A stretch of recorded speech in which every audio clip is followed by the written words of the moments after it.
What's going on, Yins? This week on Car Dad Bill, we have a special quiet guest. It is a Genesis GV60 all-wheel drive performance. This is the one with dual motors, 400 plus horsepower, 500 plus pound-feet of torque, and a boost button that gives you even more power on demand. It's all-wheel drive. It's all electric. Let's go for a quiet ride.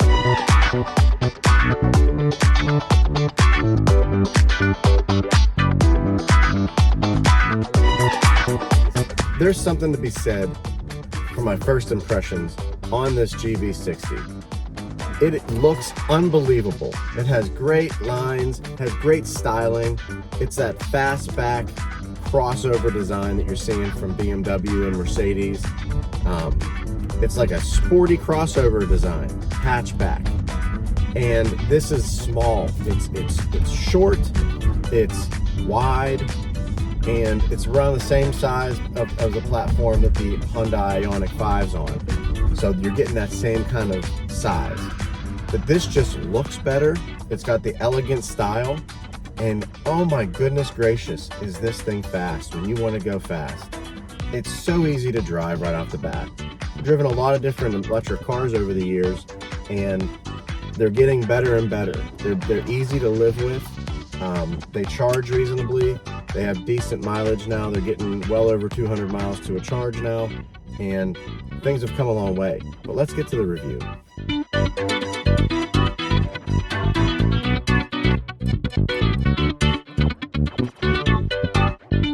All right, guys, I'm gonna do the remote start as well as the parking feature.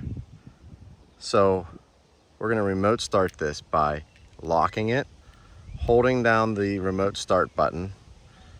It's now on. I'm gonna move it forward now by holding the button down for forward. It lets go of the parking brake and it starts to walk forward by itself. That's to get it out of that parking spot that you parked in that now you can't open the doors to. Notice the brake lights are still on. The third brake light all the way across is still on. Pretty cool. So now let's back it up. Let's bring it back to where we were at.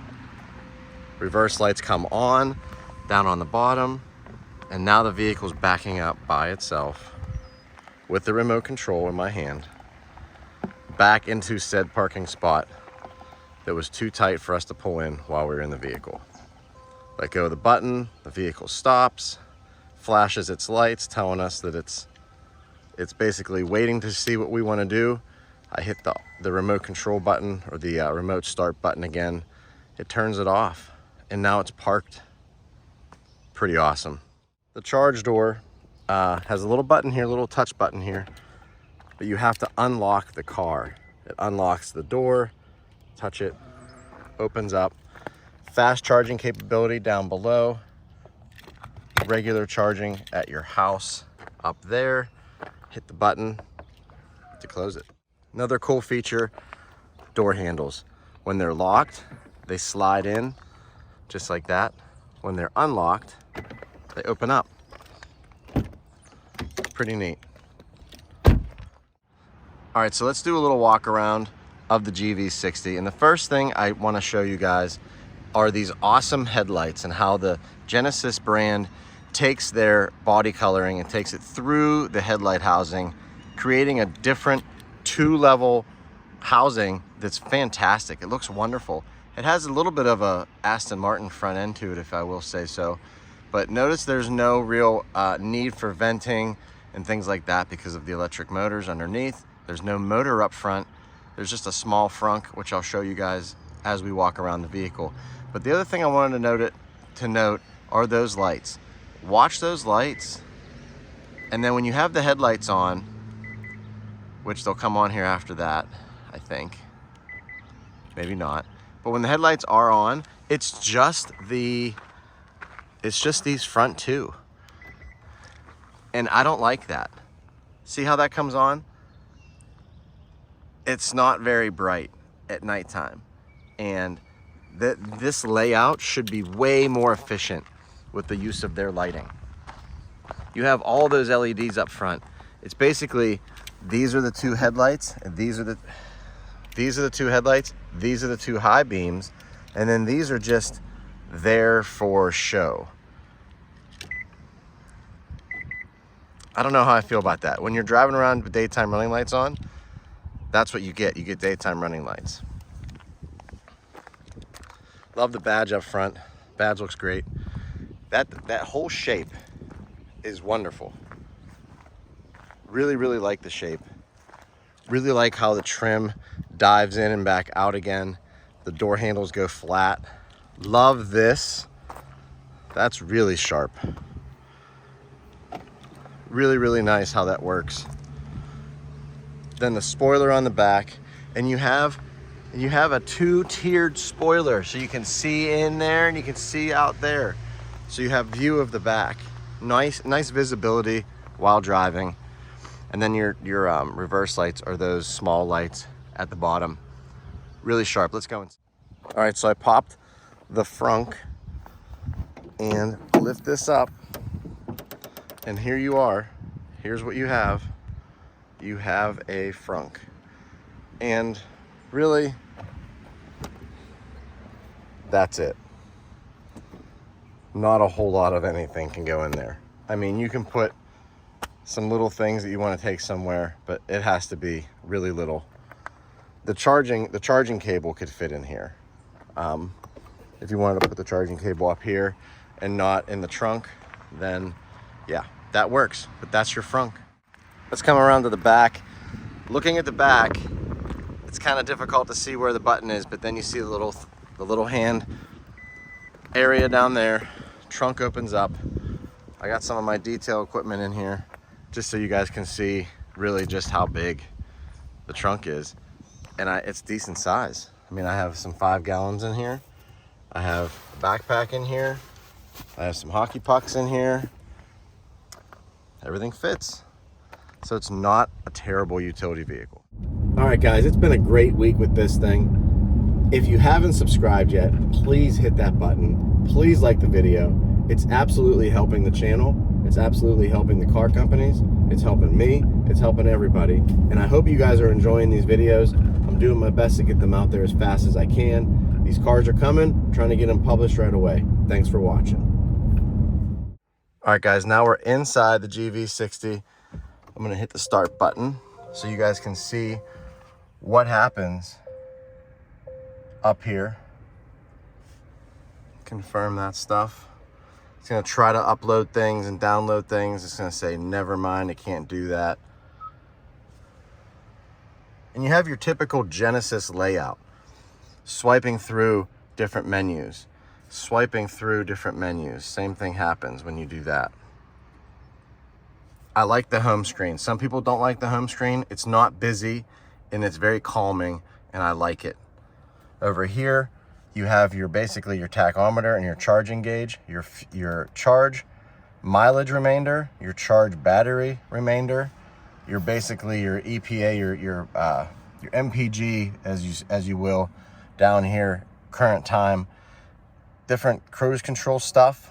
You can change that by clicking on here and it gives you different settings. Now when you go to that settings, now you have to switch to this side and scroll through your different trip and accumulated infos.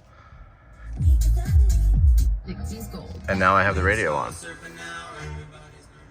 So when you go to this side and you click this side, now you have the right side over here, tire pressure, then you can go to your nearby charging stations and then the power distribution. I like that one. That's my favorite one because when you step on the throttle, it's definitely the best experience. I can change this over too for like your navigation screen, but it's very difficult to see. I do like the overall layout of that dash, how it's 2 screens mated together. It looks pretty good. Over here, different use of materials, a lot of suede, a lot of fuzzy stuff everywhere. I like how this is kind of like, there's like a valley in there for your armrest, and then like this all flows together. Then you have a pistol grip mirror selection. You swivel each to go to each side mirror. Change that. On that side is a speaker.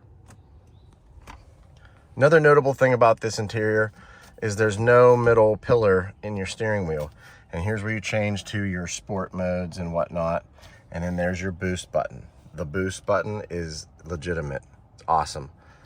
Moving over to the middle, HVAC controls, very easy to use, driver only. You can set the AC, you can set the different temperature, touch the fan. The fans are pretty quiet overall, not bad. Down below is where you charge. And look at that. No drivetrain, so it gives you all of that storage space down below. 2 different USBs. One is for just charging, and the other one is for your actual infotainment system. And then that's just a container, storage container. I shoved stuff in there so you could see that. It holds nice, good-sized water bottles and coffee cups. Your seat controls and your parking controls. This is the thing that everyone talks about when you turn off the car, and I'll show you in a second. This is your trackball for up there. Here's your volume and tuning controls, and then there's your biometric thumbprint reader. So when I turn the car off, at least one window is open. Did you hear that? At least one window is open. It's a voice, and it's not just an alert telling you that something's going on. But there's your crystal ball. And at night, it glows like a yellow glow. It's really cool. And when you turn the car on, it flips over, and we're ready to drive. Pretty neat. Back seats, not terrible. Decent size for folks. No drivetrain hump in the middle, which is notable. Static seat belts for the kiddos, and it's decent size. Not bad.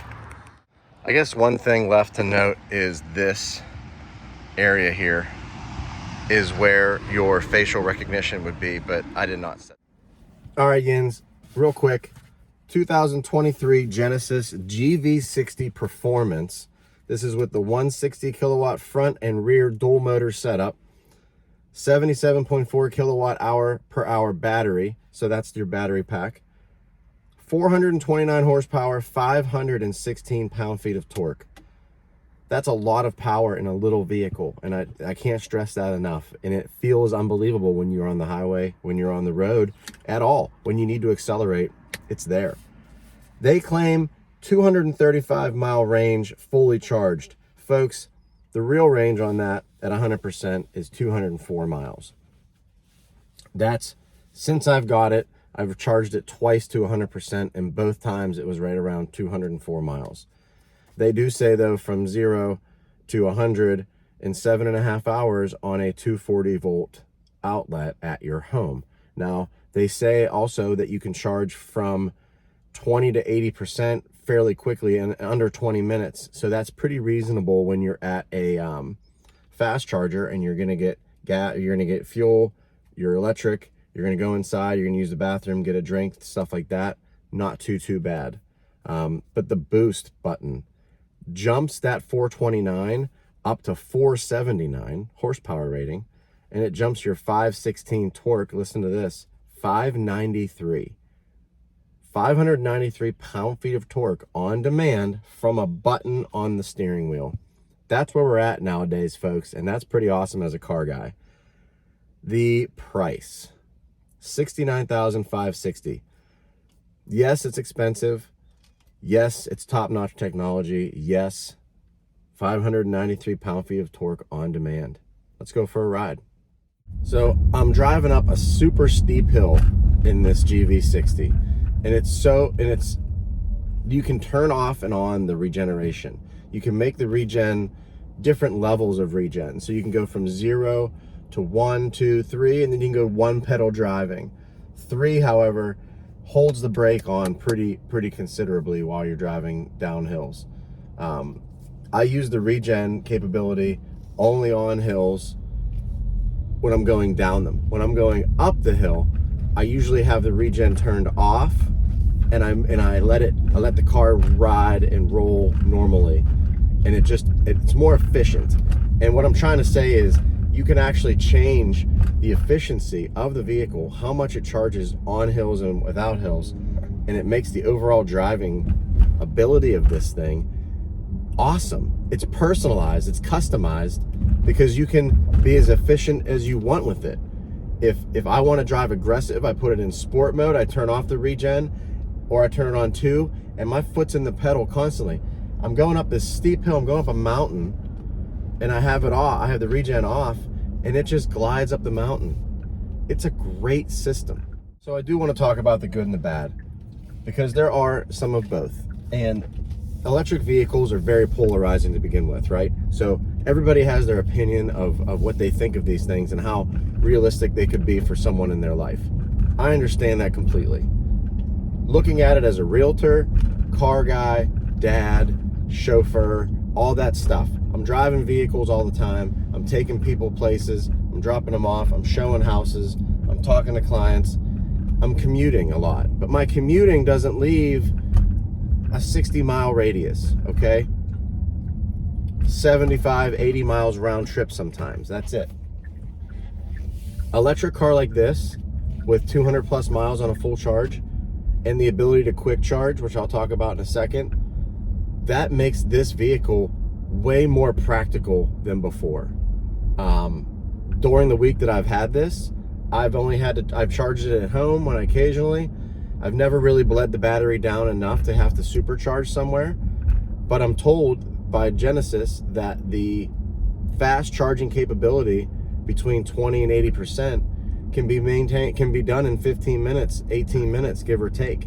So that's really, really close to getting gas, getting a drink, and getting back in the car, using the restroom, getting back in the car. Now you're fully charged, or not fully charged, you're charged back to 80%, which is gonna get you 180 miles, if not more. That's plenty of mileage to get back to where you need to be. Electric cars are not at the point of being long distance traveling commuters. You can't take them on long road trips and expect to get all this great mileage and quick charging. That's just not where it's at nowadays. So if you can get your head around that and use it as a commuter within a 100-mile radius of your house, which is what most people do anyway, this thing's pretty sweet. All right, guys, so obviously, good and bad list. Number one thing on my good list is the power. Folks, I don't know if you heard me when I talked about the numbers. We're talking about 429 horsepower, 516 pound-feet of torque in normal mode, sport mode, like the way the car is meant to be. That's the horsepower rating you have. When you hit the boost button, it gives you 50 more horsepower and 77 more pound-feet of torque. 77 more pound-feet of torque. It literally gives you almost 100 pound-feet more of torque. That brings you up to 593. 593 pound-feet of torque. I did that from a complete stop with my boys in the car. Boost button, sport mode, pedal to the floor, and it chirped all 4 tires, threw me into the seat. It's just an unbelievable experience. Now, I drove a Ford Lightning. Ford Lightning has 700 and some pound-feet of torque, amazing amount of torque. It's also twice the size of this, if not 3 times the size of this, it feels like. This thing's a go-kart. It's a go-kart with all-wheel drive and immediate power. And when you set it up right, it'll sprint down on-ramps. It'll sprint through traffic and then return to a regular speed. And I love the regeneration. I can't say that enough. Being able to set regen however you feel with these paddle shifters while you're driving is just such a personal touch to how you drive. It can make you an efficient driver. It can make you a crazy driver.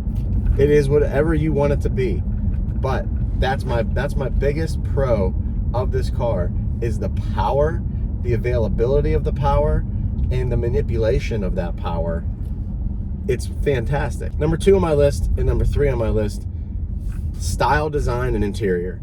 Obviously, right? It has that great new look to it on the outside that everyone's going after, that crossover, hatchback, utility vehicle. It's all-wheel drive. It's got 21-inch wheels. All-wheel drive. The interior is second to none. Just because you have an electric car layout, you have no need for a drivetrain in the middle of the car anymore. So now you have open concept inside, lots of storage, lots of details, lots of intricate stuff, layering of materials. They say there are a lot of reusable materials in here, recycled materials in here, which is great as well. So you're touching on all the things that people want in an electric car, those that do want them. That's who I'm speaking to. And they put it all together in a luxury package that offers good power. That little beep there that you just heard, that's because I had my foot already on the brake and tried to increase my regen option. So it tells you no, it doesn't want you to do that when you have your foot on the actual brake pedal. Take your foot off the brake pedal, and now you're able to set that regen however you see fit. Last thing on my list of good is the mileage. I call it good okay because it's actually on both of my lists, and I'll explain why in a second. But it's on my good list because it has enough mileage for me and my family. It has enough mileage for some of my friends and their families. It has enough mileage for folks that commute and don't need to go on long trips all the time. Bad list. Bad list starts with mileage. I don't know why. Even after driving it for a week and seeing that the mileage is not terrible, I want more off the bat. I want at least 300 miles to a charge. If these car companies can get these cars to that point, I'm on board. And I think a lot of other people would be on board as well. You can get past and you can manage the fast charging and the home charging, but you need to get a home charger if you're gonna buy an electric vehicle. It doesn't make sense to have an electric vehicle and not be able to do it overnight while you're sleeping when the electric charges are less and you're not hammering the system. That's my opinion on it, at least. Second thing on my bad list is this floaty suspension. When you have this much power and you have this much access to power, and the power is so fluid and so smooth that you're immediately at speed, and you're immediately at highway speed, and you're immediately flying down the road, this thing needs to be able to handle that. It handles it, but not like the Ioniq 5, not like the Ford Mustang Mach-E, not like the Ford truck even. The Ford truck felt different than a truck, but it handled well. There's a difference. This handles well enough, and I think most people are gonna say that it handles just fine. And I'm just being picky because I'm Car Dad Bill and that's what I do, but it's floaty, especially at speed. When you're on the highway and you're cruising along 75, 80 mile an hour in them areas you can, and you have to go around some bends and this and that, it's a little floaty. When you're on these backcountry roads, which I frequent with these kind of cars, because especially with electric drive is a track driver's dream. It is instant power, instant torque, when you want it, where you want it on the track. And the regeneration can help with the braking, so you're not on the brakes constantly. But anyway, I digress. Floaty suspension when you're driving around on normal roads. And I don't like that. And I was reminded of it a few different times while I was driving it this week. And by reminded, I mean I had to overcorrect a couple times because the car just doesn't react as quickly as you expect it to. Maybe that's the perfect way to put it. But that's a small quibble that most people probably won't notice, but I did. Next thing on my list, the last thing on my list, of the bad at least, the sound system. It's a B&O sound system. Bang & Olufsen. It's a Bang & Olufsen sound system. It should be way bassier, way deeper, have more depth. It just doesn't. It sounds fine enough. The louder it gets, the worse it sounds. And that's the opposite of those type of systems and all the other cars I've ever heard them in. I don't know if the acoustics in this vehicle are different. I don't know that maybe the door speakers aren't as big or something's not going right, but it's a hatchback and it just doesn't sound great. And I do not like how Genesis has the sound system settings in here. It's not easy to make it how I want to hear it. You have to move this thing around, and it's like It's not bass, treble, and mid-range like you would normally think. All right, guys, so I want to give you a taste of this acceleration, right? Sport mode, no regen, is in your seat. That's what you're gonna drive with most of the time. Pretty fast, pretty quick off the line. The boost button, however, is where things get crazy. All right, Yins, that's a wrap this week. Genesis GV60 Performance, dual motor, boost button, unbelievable horsepower, unbelievable torque numbers.